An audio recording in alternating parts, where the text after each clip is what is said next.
So what have we learned from this report? After all this time and all this money, Mr. Mueller and his team concluded there was no collusion. I didn't know. Like many of you here, on the Republican side, we all agreed that Mr. Mueller should be allowed to do his job without interference.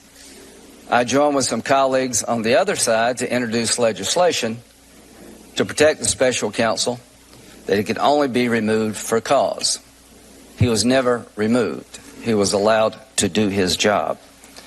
So no collusion, no coordination, no conspiracy between the Trump campaign and the Russian government regarding the 2016 election.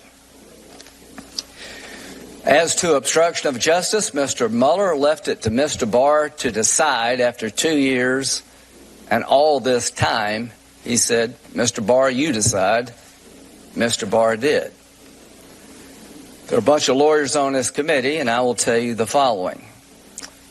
You have to have specific intent to obstruct justice.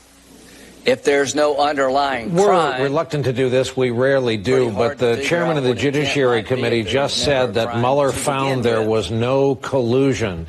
That is not correct. Nicole Wallace, the report says collusion is not a thing they considered. It doesn't exist in federal code. And what's stunning is that Lindsey Graham is offering answers to questions that aren't on the table today. The question on the table today, after the reporting last night, is why did Barr mischaracterize what was actually in the Mueller report? And I'm sorry, Lindsey Graham, but your defensiveness is showing. To talk about everything that went into it and in the next breath distort it is a stunning mischaracterization of what the whole exercise is supposed to be about. Reveals what I talked about before, that he is sitting there today not as the chairman of the Judiciary Committee, but as a human shield for Donald Trump and, it would appear, William Barr. Again, we try to offer just gavel-to-gavel coverage.